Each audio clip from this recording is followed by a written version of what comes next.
किसी ने बड़े कमाल की बात कही है कि कुछ लोग ऐसे होते हैं जिन्हें अपनी परेशानी से ज़्यादा दूसरों की खुशियों से तकलीफ होती है।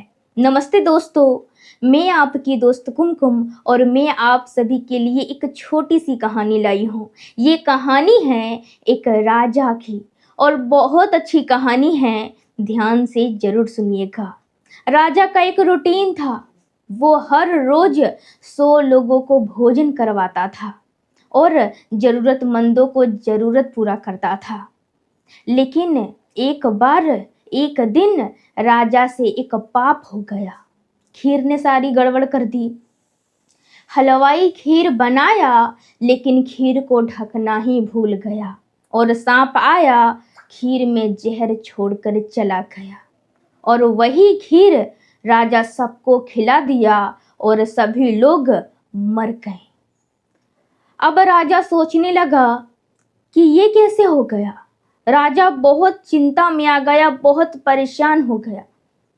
वो मन ही मन सोच रहा था कि मैं पुण्य कमाने चला था और मुझसे पाप हो गया। मेरे ऊपर कितना सारा पाप चढ़ गया है। राजा अपना राजपाट सही से संभाल नहीं पा रहा था। फिर उसके मन में एक विचार आया कि मैं अपना सारा राजपाट त्याग दूंगा और मैं जंगल में चला जाऊंगा और भगवान का ध्यान करूंगा। भगवान से कहूंगा कि भगवान, मुझसे गलती हो गई, मुझे माफ कीजिए। और यही सोच के साथ वो राजा अपना सारा राजपाट त्याग कर निकल पड़ता है। राजा अपना सारा राजपाट त्याग कर जंगल में चला गया। रास्ता काफी लंबा था। चलते चलते शाम हो गई और राजा को एक छोटा सा गांव दिखाई दिया और गांव में एक चौपाल था।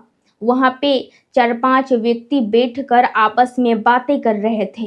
राजा उनके पास गया और उनसे पूछा कि क्या यहाँ कोई भक्ति परिवार है? मैं उनके यहाँ रुकना चाहता हूँ।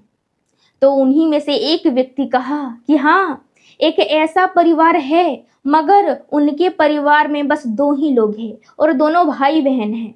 वो लोग बड़े ही भक्ति में रहते हैं, आप उनके यहाँ चली जाइए। तो वो राजा उनके यहाँ चले जाते हैं।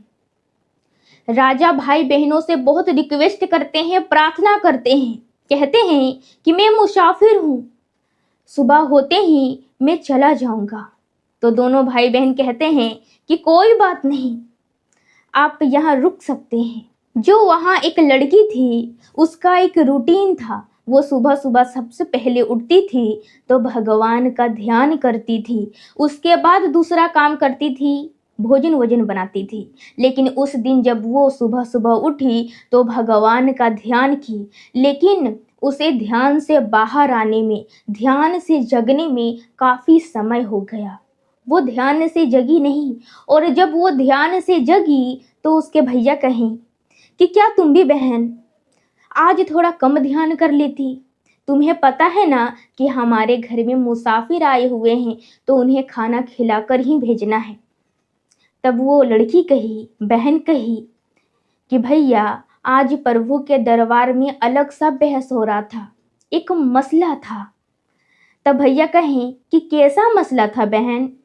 तो वो बहन भैया से कहती है कि भैया, एक राजा हैं जो हमेशा ही रोजाना ही 100 लोगों को भोजन करवाते थे, ज़रूरतमंदों की ज़रूरत पूरा करते थे। लेकिन एक दिन वो गलती से जहर वाला खीर सबको खिला दिए और सभी लोग मर गए। अब भैया उस लड़की से कहते हैं कि जहर वाला खीर सबको क्यों खिलाएं? खीर में जहर कैसे आया? तो वो लड़की कहती है कि भैया, हलवाई खीर बनाया और खीर को ढकना ही भूल गया।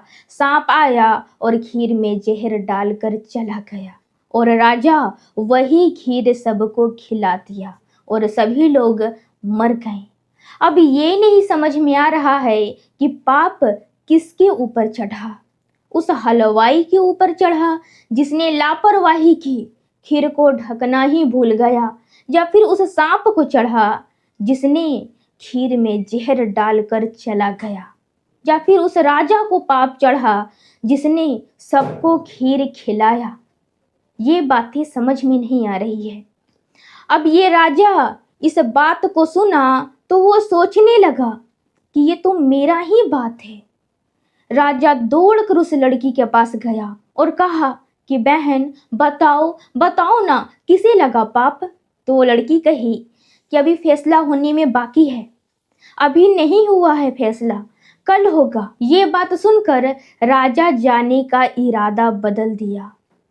वो उस भाई बहन से कहें कि मैं आज नहीं जाऊंगा, कल जाऊंगा, मुझे इस गांव में अभी काम है। तो वो लोग भी कहें कि ठीक है, कल ही चले जाइएगा। राजा जानना चाहते थे कि पाप किसको लगा। राजा उसी के घर में रुक गए। गांव में एक चौपाल था जहां सभी गांव वाले आते थे, बैठते थे और बातें करते थे। लेकिन उस दिन गांव वाले चौपाल पे सिर्फ और सिर्फ राजा का ही बातें की। वो कह रहे थे कि कैसा मुसाफिर है, अभी तक गया नहीं है, उसी के घर में रुका हुआ है। जैसे ही देखा एक जवान लड़की, रुक गया और उसके घर में कोई है भी नहीं, एक भाई भी है तो काम पे चला जाता है। जवान लड़की को देखते ही मुसाफिर अभी तक वहीं पड़ा हुआ है, बड़ा ही चालबाज है। पूरा दिन बस सिर्फ और सिर्फ राजा का ही बात चलता रहा। फिर सुबह हुई, वो लड़की ध्यान में बैठी। जब वो लड़की ध्यान में बैठी तो राजा बहुत बेचैन हो रहे थे कि कब ये ध्यान से जगेगी, कब मुझे पता चलेगा कि पाप किसको लगा। काफी समय बाद जब वो लड़की ध्यान से जगी तो वो राजा तुरंत उसके पास गए और बड़े ही उत्साहित होकर पूछे कि बोलो, पाप किसको लगा? तो वो लड़की मुस्कुराते हुए कही कि हमारे गांव में एक चौपाल है जहां सभी लोग बैठते हैं, बातें करते हैं, वही लोग सारा पाप बांट कर ले गए। दोस्तों, ये छोटी सी कहानी है जो ये कहती है, ये सिखाती है कि यदि हम दूसरों का बुराई करते रहेंगे तो उसके पाप, बुरे कर्म हमें भी लगता रहेगा। इसलिए दूसरों का बुराई करना बंद कीजिए, चाहे वो कोई भी हो, आजू बाजू वाले हो, परिवार हो, रिश्तेदार हो, दोस्ती यारी हो या फिर ऑफिस में किसी व्यक्ति का हो। किसी का बुराई मत कीजिए, दूसरों का बुराई करने से बचिए, क्योंकि यदि आप दूसरों का बुराई करेंगे तो आप अपने ऊपर दूसरों का पाप अपने ऊपर चढ़ा रहे होंगे और अपना समय भी व्यर्थ कर रहे होंगे। इसलिए दूसरों का बुराई करने से बचिए।